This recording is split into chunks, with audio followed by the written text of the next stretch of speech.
शिवास्य पंथान संतो, आप सबकी जीवन यात्रा मंगलमय शुभकारी हो और आप यथासंभव प्राप्त परिस्थिति में संयमित और संतुलित रह सके। इस चैनल के सक्रिय शुभ चिंतकों ने वैदिक और आधुनिक शिव वीडियो सुनने के पश्चात आग्रह किया कि माता रानी पर कुछ कहा जाए, पार्वती जी पर एक चर्चा हो। अच्छा लगा कि इसी बहाने कम से कम हम भी माता रानी को याद करेंगे। देखिए, प्रायकर सुनने में क्या आता है कि भाई शक्ति के बिना शिव शव है।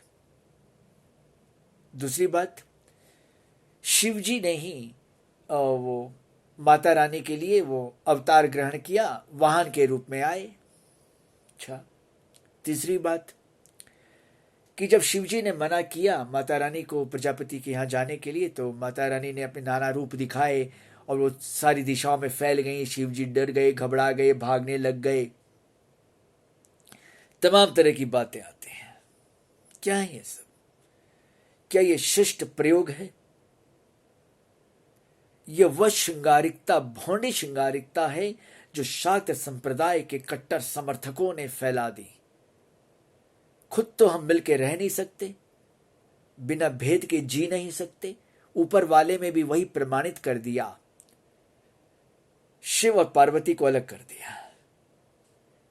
यहां तक कि अर्धनारीश्वर की परिकल्पना में भी अपनी टांग अड़ा दी कि भाई कोई भक्त था, वो कल ही शिव जी को मानता था और जब परिक्रमा के लिए आया तो उसने कि पार्वती जी की परिक्रमा करने से उसको मंजूर नहीं था, तो पार्वती जी भी नाराज हो गई। तो संतुलन बनाने के लिए शिव जी ने अर्धनारीश्वर रूप ले लिया। और भी कई कथाएं हैं मनोरंजक कि कथा साहित्य रचने में तो हमारा कोई मुकाबला नहीं। ऐसा जो भौंडापन है, ऐसी जो अभद्रता और शालीनता है, दया करके अपने तक सीमित रखें, ऊपर वाले पर न थोपें। शिव और शक्ति अलग नहीं है। और अर्धनारीश्वर रूप तो आधुनिक विज्ञान की दृष्टि से हम देखें, स्नायु तंत्र विज्ञान की दृष्टि से इसकी व्याख्या होगी, अनुभव होगा। माता रानी का स्थान किधर किया गया? इस तरफ। हृदय किस तरफ है? इधर है। वैराग्य का इस तरफ किया गया है। और शरीर का उपयोग ठीक से हो, संयमित हो, इस दृष्टि की ओर इशारा है अर्धनारीश्वर रूप में। वो बहुधा भूल जाते हैं। हाल तो यह है कि शक्तिपीठ 51 है कि 101 है कि कितने हैं? होने तो चाहिए 51 ही। भाई हमें तो बचपन में 51 ही पढ़े थे। चलो हम आपकी सुविधा के लिए 101 भी मान लें, तो उसमें भी नामों में मतभेद है। जब 51 में नाम में मतभेद रहेगा तो 101 में तो जानी बात है, नाम एक हो नहीं सकते हैं। और कई स्थल तो ऐसे हैं कि जहां पर आप जाओ तो मंदिर कौन सा ही समझ में नहीं आता है, 2 मंदिर हैं। और कहीं कहीं तो ऊर्जा का नामो निशान तक नहीं है, पूरा ही गड़बड़ घोटाला है। तो ये जो तरीका है कि बस उदर निमित्तम बहुकृत वेशा, बेच ही बेद धर्म दुही ले ही, ये उस ओर इशारा कर रहा है। शिव जी क्या है? सृष्टि विभाग अलग हो गया, संचालन विभाग अलग हो गया, संहार विभाग है। तो माता रानी और क्या करेंगे? उसी विभाग के काम को तो आगे बढ़ाएंगे ना, नाना रूपों में। इसलिए जब माता रानी की आराधना होती है, चाहे काली के रूप में हो, महाकाली के रूप में हो, तो ये सब जितने भी रूप हैं प्राय प्राय प्राय आप देखें तो संहार के ही हैं। यहां पर ये इस बात को ध्यान में रखना है। और जो चटकारा साहित्य है उसकी बात अलग है, उसमें मत जाइए। इस देश में भ्रमण के दौरान कई ऐसे स्थल मिले जहां पर यह लिखा हुआ था कि स्थल को प्रचारित प्रसारित करवाना है। और 2-1 जगह जब यूं ही चर्चा में हमने हिस्सा ले लिया तो पता चला कि वहाँ ये योजना है कि भाई इस स्थल को महाभारत काल का बतला दिया जाए, कोई घटना से जोड़ दिया जाए, बस बाद में तो कथा साहित्य रची जाएगा, तो कालांतर में प्रमाण बन जाएगा, तो रोजी रोटी का साधन हो जाएगा लोगों के लिए। अर्थशास्त्र की दृष्टि से बात सुनने में ठीक लगती है कि अधिकांश तीर्थ स्थलों का यही हाल है। नारायण नारायण नारायण, ठीक है, चलो कोई बात नहीं है, पर सही में सही क्या है? क्योंकि कट्टरता के दायरे में जब कोई तीर्थ स्थल या कोई मंदिर, ये सब बातें आ जाती हैं तो वहां पर समाज बट जाता है, और यही हुआ। वैदिक आधुनिक शिव को तो हमने बांट ही दिया था शिव जी के नाम पर, पार्वती जी को भी बांट दिया, अलग कर दिया। योग वशिष्ठ प्रमाण है, आप देखें तो उसमें क्या लिखा है कि जब संसार की ओर देखती हैं माता जी तब उनका लास्य हास्य व्यवहार कुछ और होता है, और जब शिव जी की ओर देखती हैं तो शांत होती हैं। व्यवहार में हम क्या करते हैं? दिन भर की दिनचर्या में प्रमाद हो, आलस्य हो, कुछ भी हो, मन संसार की ओर रहता है, और जब विश्राम की बारी आती है तो इंद्रिय वर्ग, पंच ज्ञानेन्द्रिय, पंच कर्मेंद्रिय मन में लीन, और मन अपने स्वरूप में लीन, संसार से अलग हो जाता है। तभी जाके तो सुषुप्ति आएगी, सुषुप्ति आ नहीं सकती। चाहे जागृत में रही, चाहे स्वप्नावस्था में रही, चाहे मिश्रित में रहिए, चाहे करण बदलते रहिए, तो साम्य अवस्था आ जाती है। न सत्व है, न रज है, न तम है। तो वहां पर क्या है फिर? तो वहां पर अगर आप कहें कि नहीं शक्ति अलग है, शिव शव है, शक्ति के बिना, तो बात ही गलत साबित हो गई। आपका खुद का व्यवहार ही आपकी बात को गलत प्रमाणित करता है, और ये निर्विवाद तथ्य है कि सृष्टि में जितने भी सौर मंडल हैं सबकी आयु निश्चित है, और जब उस सौर मंडल की आयु समाप्त हो जाती है और जब उस सृष्टि विशेष की भी आयु समाप्त हो जाती है तो साम्यावस्था आती है। तो वहां पर क्या है फिर? उस तत्व को क्या नाम देंगे आप? न सृजन है, न संचालन है, न संहार है, कुछ भी नहीं है। तो वहां पर यह कहना कि दोनों अलग हैं, हाँ? और सब कुछ देवी ही है, ना ना ना ना ना ना ना ना, ये तो देवीवाद और नारीवाद और ये सब है। देवी भागवत यूं भी प्रमाणित ग्रंथ नहीं है, ना वो 18 पुराण में, ना 18 उप पुराण में।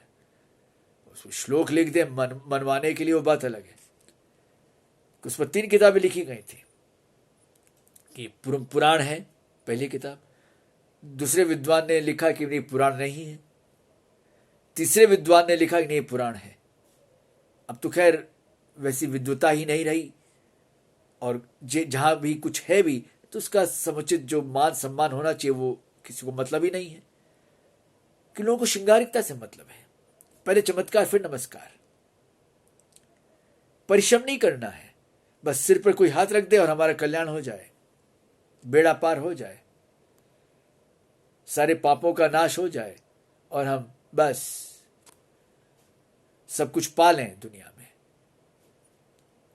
उससे संबंधित 2-4 कथाएं लिख देते हैं, उनमें रुचि है।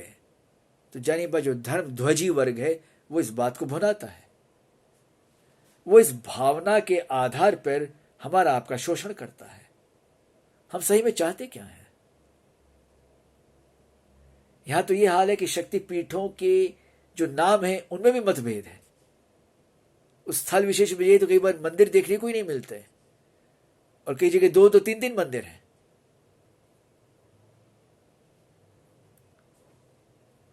और एक ही अंक के आपको कई मंदिर मिल जाएंगे, कई जगह, कई राज्यों में। क्यों भाई इतना गड़बड़ घोटाला किसके लिए? जानी बात है, पेट के लिए। सारी वेशभूषा तो पेटी के लिए है, उधर निमित्त भौकते वेश है। जरूरत इस बात की है कि आप जहां भी जाओ बस दर्शन कर लिए, घर वापस आ जाओ। उसकी पृष्ठभूमि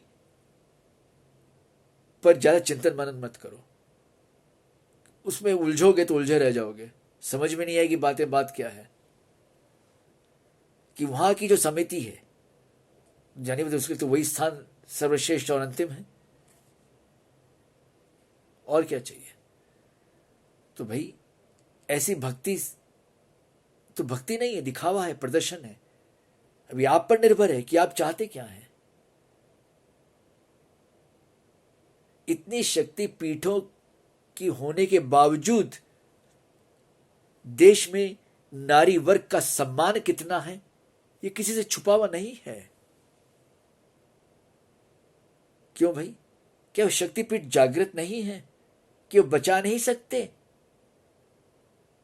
नारियों के मान सम्मान को? क्यों, प्रश्न तो उठ सकता है कि भाई फला मूर्ति की तबीयत खराब होती है, फला मूर्ति को भूख प्यास लगती है, तो फला मूर्ति फिर अपने प्रांगण में हो रहे अनाचार दुराचार को क्यों नहीं रोक पाते? तो उठाने वाले तो ये प्रश्न उठाएंगे उठाएंगे, क्या बड़ी बात है। उचित यही है कि हम अपने अंदर, कि जो बाहर है वो भीतर है, जो अपने अंदर जो हैं सारे तीर्थ, उनका अनुभव करें साधना के द्वारा, तब जाके वो तत्व समझ में आएगा, तब जाके अर्धनारीश्वर की जो परिकल्पना है वो पकड़ में आएगी। माता रानी का स्थान तो ये है, हृदय। वैराग्य शिव जी का स्थान ये है, शरीर का ये अंग है। क्यों है, किस लिए है? कथाओं साहित्य में मत डूबिए, अब तो बड़े बन जाइए। कब तक बच्चे बने रहेंगे? ऊपर वाले की भक्ति करनी है, वो बाल रूप में करिए, खुद को बच्चा समझिए, वो बात अलग है। पर अंदर की ज्ञान चक्षु खोलकर, ज्ञान चक्षु तभी खोलेंगे जब हम समझेंगे उस तत्व को। उस तत्व को तभी समझ में हम योग्य बनेंगे, लायक बनेंगे, जब सही में हमारा मन साफ होगा। भाई वही तो शिव जी ने कहा कि हम किसी देहाभिमानी को हम अभिवादन नहीं करते, अपनी मस्ती में मस्त रहते हैं। वो नहीं किया कि माता रानी ने तो पूछा था ना कि आप कर देते तो क्या बिगड़ जाता आपका? सब बात है, सारा खेल खत्म हो जाता, बेकार में बात नहीं बढ़ती, बात का पतंगड़ बन गया, आप कर देते। तो हम नहीं करें, उनको मतलब ही नहीं है। वो संहार विभागाध्यक्ष अपनी मस्ती में मस्त रहते हैं। ये जो बातें हैं इस ढंग से सोचनी चाहिए, तब जाके वो तत्व समझ में आएगा। और सृष्टि प्रबंधन के अनुसार ही माता रानी के रूपों में विभाजन हुआ, उनकी अपनी मर्जी से नहीं हुआ है। इस सृष्टि प्रबंधन के अनुसार होता है सब काम। वहां हम चूक जाते हैं। सृष्टि नियम, सृष्टि प्रबंधन, सृष्टि कानून, इनकी जानकारी हम रखना नहीं चाहते हैं। और इसके लिए कोई बहुत कठिन साधना करनी, तपस्या करनी, ऐसी बात नहीं है। एक कदम तो बढ़ाइए, तब ना बात बनेगी। चलना शुरू नहीं करेंगे और बैठे बैठाए सब हो जाएगा, उसको क्या गर्ज पड़ी है, क्या परवाह पड़ी है हमारी आपकी? कुछ नहीं। तो करना क्या है, ये आप पर है, सोचना आपको है। ओम।